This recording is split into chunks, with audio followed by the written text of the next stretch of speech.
So we are looking at the fourth hypothesis right now. This is different from the previous one we have done. This is a multiple regression now, multiple linear regression, so to say. We have a simple linear regression, which is have to do with two parameters and x and y. So we have a multiple one that deal with more than two variables. Okay. So in this case, we are looking at we are passing all our HRM practices now together, because if you remember very well, we have two major objectives.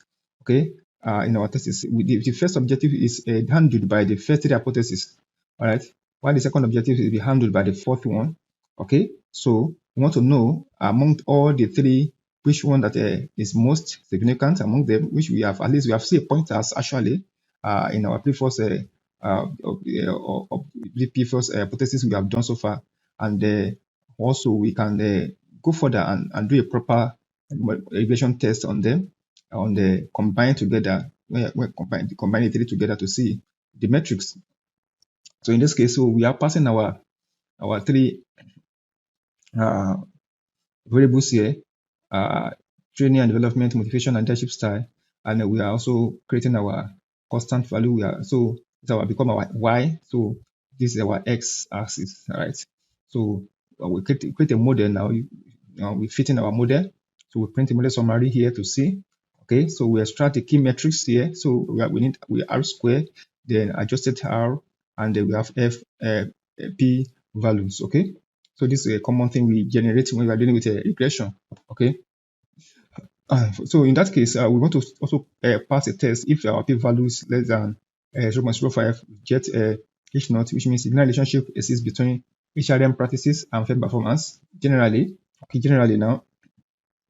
Else, it does not exist. Okay, no significant relationship exists between them. We reject H naught. Okay, we fail to reject H naught rather. So we diagnose our regression, and we plot our figure out. Okay, so we want to fit the residuals. This is not important. It's not needed actually. Okay, you don't need all this one, but I just want to generate it for you, so in case you need them, this residual, you fit in the residual here. You get the key plot and the residual histogram with a fitted and actual values. So these are just what we generated, but you don't need this from year to year. You can remove these ones, then you can just plot your this thing. So just give you a plot actually. So this is our result. What we get here when we run this, we have our multiple regression or practice about this our initial result. Okay, dependent variables. Okay, we have performance here, and we also have the model. So we have our R is 0.53 R square 0.534. Our adjusted R square is 0.527. F statistic is 71.08. Probability F statistic is this is very high now, 0. Something else. So likelihood, we have this, and we have all the other necessary parameters. So this is what we have now. Number of application is 190.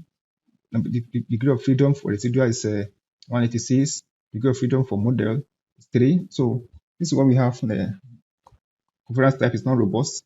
So we just have we can just have this once. Then we can go further and see the other result. Here we have a coefficient here for each of them. This is what we actually need. This one is what we need actually. Okay. Other one that I'm just saying, they're just additional information that you may know after. So this is what we present. Actually, we present this one. You can copy this out as usual. The way I show you how to copy, don't forget you can copy it out and put in Excel. But when you want to copy from here. Let's say you want to copy this one from here like this. Okay. Can you see? Let's say you copy from here, Control C. I'll come back to that later. And then you create a new Excel sheet, Control V. Here.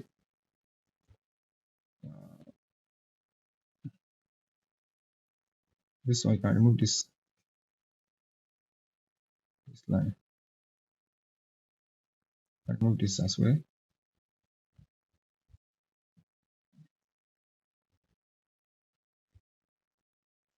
can go to your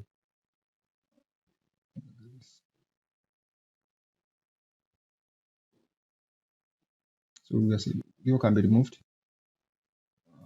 can remove the SS line there, some SS line there, you can remove them. Okay, you can remove this SS column there. So here we are looking at a coefficient. This is constant now. Then we have trainer development now. Under the coefficient is what we have. The standard error. We have this. We have our t. We have our p value. Okay. So this is a lower bound, upper bound. So we can see that this is what we need as our result actually. All right. So this is our result. So it's very important for us. You can see that in our p value here, trainer development is significant, 0.001. Then motivation is not significant, while leadership also is highly significant. So we can see that what we generated in our H1, our hypothesis 1 to 3, they are reflecting here right now. Can you see? This means our hypothesis we did before, they are very correct. So it's showing that a leadership style is highly significant, more than all of them, while motivation does not have much value, and the trainer development also is also significant, but leadership is the highest. That's what we got from our previous hypothesis we conducted. All right. So let's note that the standard error assumed that the covariance matrix of the errors is correctly specified. Okay, we have our p matrix here, adjusted R. Okay, R adjusted R, so p value. So the general result now. So these are individual result, the general result now. So signal relationship you see between HRM process and performance, because we have our value is very highly significant. Okay, so that is our. So these are just regression diagnostics we have. You don't need them. I just generated them for you, so you can ignore those ones. Okay, so to see how they are fitted. All right. So overall, 53.4% of firm performance is explained by these three HRM practices. All right. Okay. Of course, you understand what I mean by that. If you check here, we see our R is equal to 0.534. Okay, that is what we are talking about now. It means 53.4% is highly explained from the firm performance now. Okay. We highly significant p-value model is p 0.01. HRM practices strongly predict performance. So individual factors or predictors rather. So we have individual predictors here. All right. Leadership style coefficient is 0.51, which is what we got with our p-value 0.5. Most influential factor, highly significant. For every 1 unit increase in leadership, firm performance increases by 0.518 units. Okay. Training and development coefficient is 0.228, and p-value is this, and the significant positive effect on performance also. Second most important predictor as well. Motivation coefficient is 0.06, and p-value is this, not significant, not statistically significant in the presence of other factors. Okay. Effect is positive but weak when controlling for leadership and training. All right. Effect is positive. If you look at it, effect in under hypothesis 2 we did is significant, but not when you now subject it to training, training and development and leadership. Now you cannot stand beside them. Okay, so leadership style is the main dominant now, is dominant driver when all three practices are considered together.